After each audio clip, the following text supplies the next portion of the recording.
pueden, lo copian al enlace y lo mandan al grupo. No sé por qué me está dando problema, no puedo compartir la pantalla.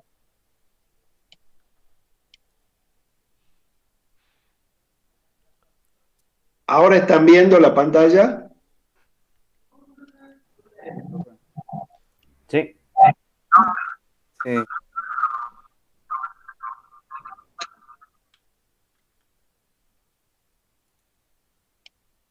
Pare, pero... ¿En cuál estás vos? ¿Estás en el Meet?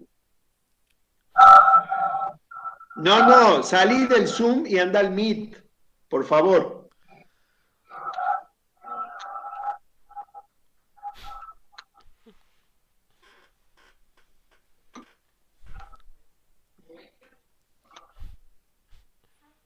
Por favor, salí y volví a entrar, porque mira, a mí no, primera vez que me pasa que el Zoom no me deja compartir mi pantalla y yo soy el administrador.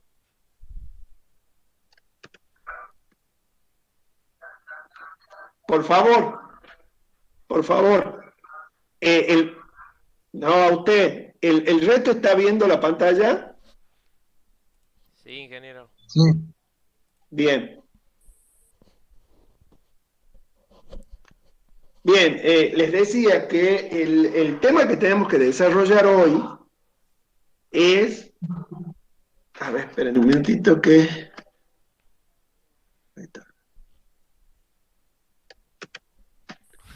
El tema que vamos a desarrollar hoy es que involucra obviamente a los instrumentos analógicos como a los digitales.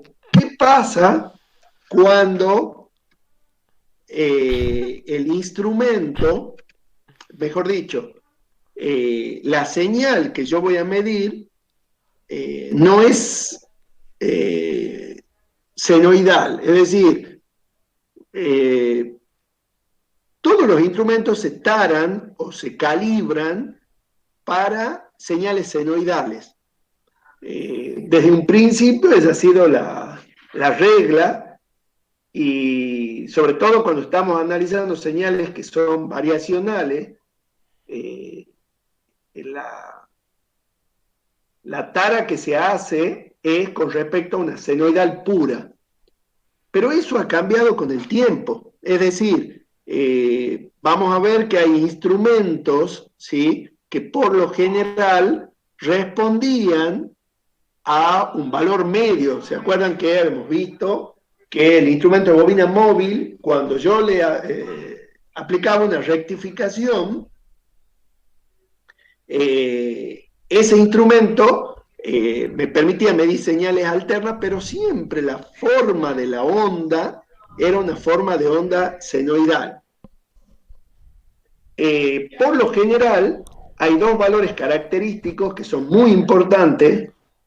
Es el caso del valor medio, definido como 1 sobre el período de la señal variacional. Generalmente ustedes saben que si la señal es senoidal pura, el valor promedio es 0. Entonces, por definición, se aplica el valor medio, pero de medio ciclo, ¿sí? De ahora en más, toda vez que hablemos de el valor medio, vamos a hablar de la componente de continua que tiene una señal.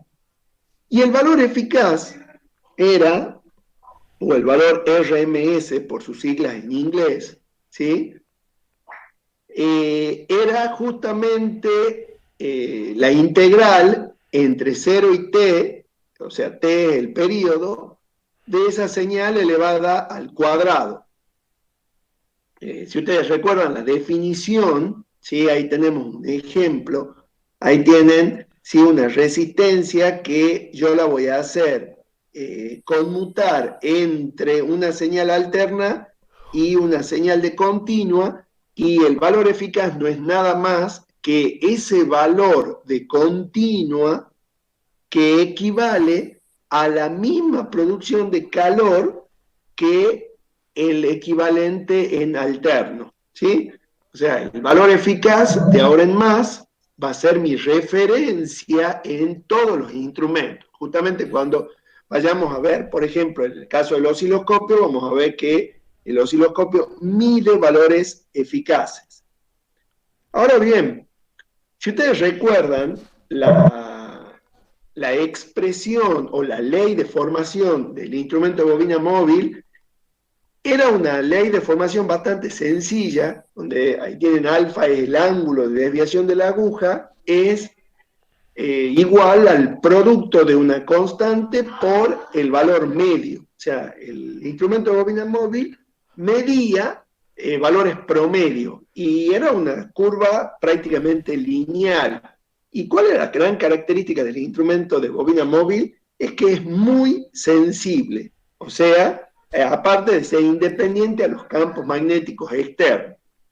En cambio, los instrumentos de hierro móvil, y acá también podemos hablar de los instrumentos electrodinámicos, responden, ¿sí?, a valores eficaces, pueden medir tanto alterna como continua, pero la gran desventaja es que la sensibilidad se reduce un montón. Además, están muy afectados por los campos magnéticos internos.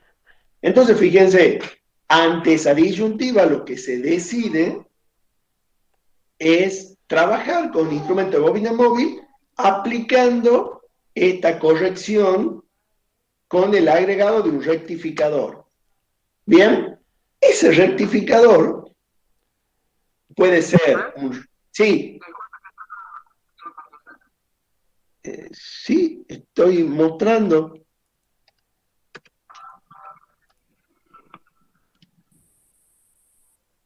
No, perdón, discúlpeme a mí por el hecho de que he tenido que migrar al Meet porque no, me da error el Zoom. De todas maneras, chicos, esta exposición la voy a subir yo a la página.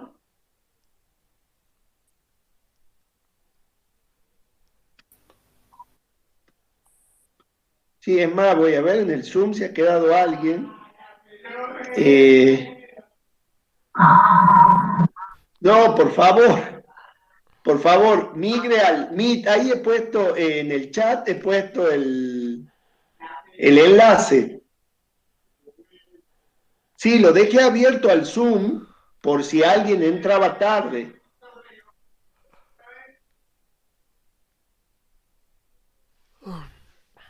Bien, bueno, fíjense, este es un rectificador de media onda. Este diodo D2, ¿sí? No se vayan a confundir, es simplemente una protección del dispositivo medidor, ¿sí? Es para que el rectificador no aplique una tensión inversa elevada, porque, digamos, la rectificación la hace simplemente con D1. Y este es el clásico rectificador de onda completa con 4 diodos. Ahora bien, yo cuando hago este dispositivo, fíjense, tengo que multiplicarlo por este factor. Si es de media onda, por 2,22. Y si es de onda completa, por el famoso 1,11. Pero fíjense que este es un medidor de promedio, ¿sí?, que se va a tarar a valores eficaces. ¿Sí? Entonces tenemos ese factor, es lo que se conoce como factor de forma, ¿sí?, que ya lo hemos visto. O sea, el factor de forma es la señal eficaz sin rectificar sobre la señal promedio. ¿Está bien? El factor de forma depende tanto del tipo de rectificador, por eso es 2,2 o 1,1, y el tipo de señal. Pero siempre estamos hablando de una señal senoidal. Fíjense, ¿qué pasa? Esta es la onda que nosotros conocemos con todos sus parámetros característicos, ¿sí? Ese sería el valor eficaz o valor RMS, ¿sí? B de pico sobre raíz de 2. Y este sería el valor promedio de la señal alterna rectificada. Entonces, el factor de forma nos da 1,1, ¿sí? Ahora bien, el instrumento de valor medio va a responder en forma correcta siempre y cuando sea una señal senoidal. Pero resulta que si la señal es, por ejemplo, triangular, ya el factor de forma que le estoy aplicando es incorrecto, porque ya no es 1,11. ¿Sí? Fíjense, el factor de forma tendría que ser 1,15. ¿Sí? Esta sería la señal, este es el resultado de la señal RMS de una señal triangular, es B de pico sobre raíz de 3. ¿Sí? Y esta sería su valor medio. ¿Está bien? Fíjense lo que pasa también con la onda cuadrada. ¿Sí? Ese también me va a dar error.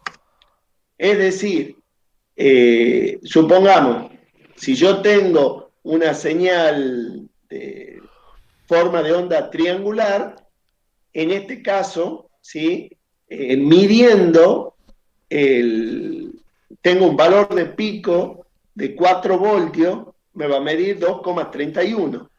¿Está bien? O sea, el factor de forma es aproximadamente, que tendríamos que aplicarle, 1,15. Y en el caso de la onda cuadrada es el valor de 1.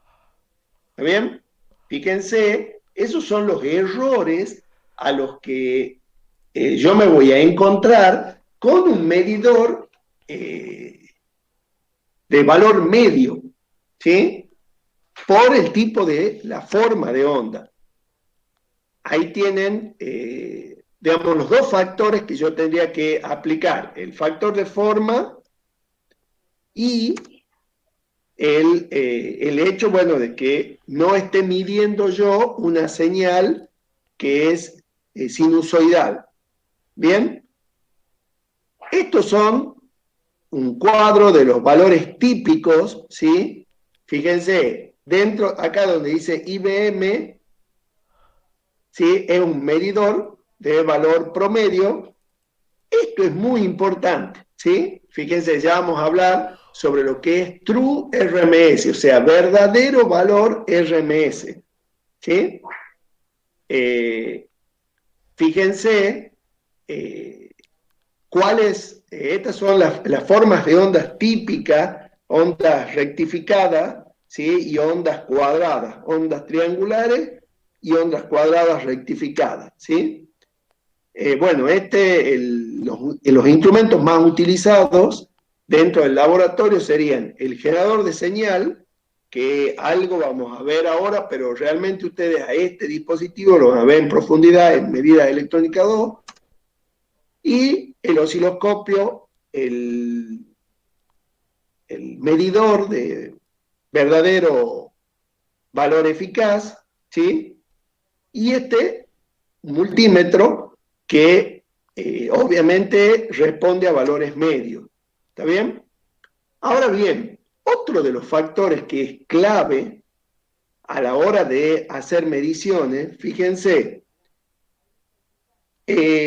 ahora nosotros tenemos una cantidad importante de lámparas de bajo consumo, variadores de velocidad y todo equipo que está compuesto de semiconductores. Por lo tanto, fíjense, esta es la forma normal de una carga no lineal. ¿Está bien? Esta es, por ejemplo, la forma de la corriente en una PC, y esto también es la misma forma de onda de la corriente de un dispositivo LED, ¿sí? De una lámpara LED. Bueno, un tema que no es menor, que creo que algo hemos dicho en la clase pasada, era conocer el ancho de banda del instrumento. Es decir, yo voy a incurrir en otro error si a la hora de medir no verifico que el instrumento puede llegar a medir dentro de un rango de frecuencia que el fabricante acepta como válido, ¿sí? No tiene nada que ver con las distintas frecuencias a las que puede trabajar el instrumento, ¿sí? El ancho de banda habla de una frecuencia mínima y una frecuencia máxima. Por lo general eso está especificado y eso, digamos, se nota mucho a la hora de trabajar en la industria, ¿sí? las cargas lineales, ya saben que tanto con núcleo de aire como con núcleo de hierro, capacitores y resistencia. Y a su vez, todo lo que serían las capacidades distribuidas dentro de la línea. En el caso de las cargas no lineales, son todos esos dispositivos electrónicos, ¿sí?, que van desde una UPS, una computadora, un variador de velocidad, un inverter, ¿sí? Fíjense, estas son gráficas, esto es, todos estos dispositivos no lineales han hecho aparecer lo que se llaman armónicos, ¿sí? Y miren, esto es una nota técnica sacada de un manual en donde me dice a mí que si yo tengo un medidor, por ejemplo, de valor RMS, o sea, valor eficaz, funciona muy bien si la señal es alterna pura. Pero resulta que si yo tengo cargas no lineales, puedo llegar a tener un error de hasta el 50%, ya sea por abajo o un 10% por arriba, con señales, ¿sí?, como las que me está mostrando acá en el gráfico. Por eso es que la gran diferencia va a ser utilizar instrumentos con la denominación True RMS. Ustedes, digamos, no hemos llegado a ver en profundidad, pero sí hay dentro de las características de los instrumentos True RMS que van a medir, ¿sí?, el promedio de las señales en función de un parámetro que es justamente la definición de valor eficaz, que es el calentamiento de una termocupla, ¿sí? Digamos, el mejor medidor de señales no senoidales es el que tiene en su corazón un dispositivo que responde al calentamiento de una termocupla. Ahora se llegan a realizar instrumentos íntegramente electrónicos, ¿sí? Bueno, eso, ¿se acuerdan que en la clase que vimos de conversores analógico-digital ya vienen dispositivos en donde realizan la operación matemática esta del cálculo de el valor RMS promediando las señales, ¿sí? Justamente uno de los valores que vamos a tener que incluir, además del factor de forma, es el concepto de factor de cresta. ¿Qué significa el factor de cresta? Fíjense, es la relación que hay entre el valor máximo de una señal y el valor eficaz de la misma. Por lo general, el factor de cresta me va a estar indicando a mí la cantidad de armónicos presentes en la señal. Fíjense ustedes, una onda senoidal perfecta tiene un factor de cresta de 1,41, ¿sí? Una relación adimensional. Fíjense, ¿qué pasa cuando esa señal se empieza a deformar? Empieza a aumentar el factor de cresta. Cuando yo tengo estos picos, ¿sí?, que esto es una onda en donde se puede encontrar, digamos, en la industria, no son valores ya extraños. Y ahora, en el domicilio, como han aumentado la cantidad de elementos no lineales, es una onda que está presente, hay señales senoidales que ya no son puras, sino están llenas de ruido, llenas de imperfecciones. Entonces, el factor de cresta viene a ser muy importante. Fíjense acá, yo tengo la señal azul, ¿sí?, es una señal que tiene un valor RMS de 5 amperes, y la roja, exactamente el mismo valor. Pero, ¿cuál es la diferencia? Miren los picos de la roja, y eso queda evidenciado perfectamente en su factor de cresta, que es 4,4 frente a 1,41, que es el normal. ¿Sí? Por eso es que ahora es muy importante no solamente el factor de cresta, sino el análisis a través de la transformada rápida de Fourier, que ustedes saben que el nivel de armónico no es nada más que valores múltiplos de la señal senoidal, en la que se puede descomponer una señal cualquiera. Yo la puedo descomponer en su valor fundamental, en su señal fundamental, y la serie de armónicos, que no son nada más que señales senoidales, pero de valores múltiplos de frecuencia, ¿sí? Entonces, hoy es común que afecten a la línea, a la línea normal, el tercero, el quinto, el séptimo armónico, ¿sí? Fíjense, esta es una onda, ¿sí? Que normalmente la toman como parámetro a la hora de analizar, ¿sí? El factor de cresta, el valor de pico, el factor de forma, ¿sí? Acá están representados todos los parámetros que se suelen analizar a la hora de presentar un dispositivo, ¿sí? Por lo general, lo que ustedes tienen que tener en la cabeza, o lo que yo pretendo que ustedes tengan, es que el factor de cresta me va a dar a mí información sobre los valores de pico o las variaciones importantes, ya sea de tensión o de corriente, dentro de una señal, que, digamos, hoy tiene tanta o más importancia que el valor RMS.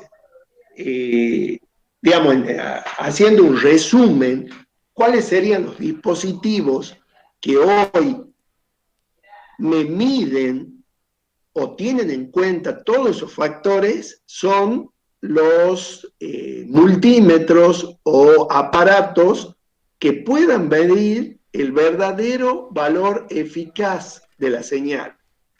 Yo les voy a traer para la clase que viene un dispositivo, un multímetro, que está relativamente barato y que la verdad que me ha sorprendido por la cantidad de prestaciones que tiene, ¿sí?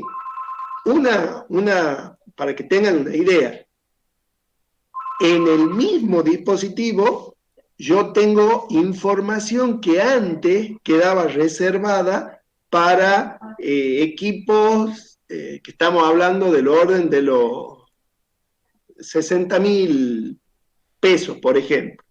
Este dispositivo, que le digo que es un tester de medición de verdadero valor eficaz, está en el orden de los 6.000, 7.000 pesos.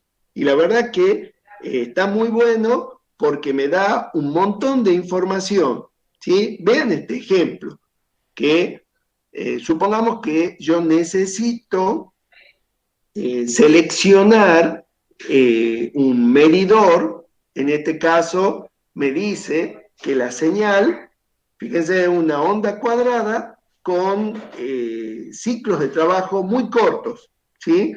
Pero de un valor importante de tensión, estamos hablando de 20 voltios. Resulta que yo, digamos, de acuerdo a este dato, ¿sí? Aproximadamente yo digo, lo voy a poner en la escala de 5 voltios, ¿está bien? Pero resulta que el factor de cresta es de 4. Entonces, si yo multiplico, ¿sí?, el factor de cresta que me dice acá que es menos de 3 por los 5 voltios que he sacado acá como valor eficaz, me daría una señal, o sea, el máximo valor de tensión que tengo que medir que puedo medir me da menos de 20. Por seguridad, ¿sí? Yo tendré que emplear tester en un valor de 50 volts. Fíjense, en vez de elegir este rango, tengo que elegir el próximo, ¿sí? Porque el factor de cresta me está condicionando la lectura. ¿Está bien? Hoy vamos a llegar hasta aquí porque la idea es... perdón. Porque la idea es, vamos a trabajar, yo ahora quiero dedicarme a corregir los trabajos de ustedes que han hecho ayer, el evaluativo, y les quiero dar una devolución esta semana, ¿sí? Justamente aquellos que no hayan podido rendir porque me han explicado algunas situaciones particulares, no se hagan problemas, yo lo voy a volver a habilitar para el próximo lunes, ¿sí? No se olviden de entrar a la página por el tema de la asistencia. Profe, yo ayer no he puesto la asistencia y me he olvidado. No sé si me lo puede No poner. importa, pero ha rendido. Sí, bueno, ahí está 10 la para todos, asistencia, ya la profe, pongo ¿no? yo. ¿Cómo? 10 para todos, digo. Sí.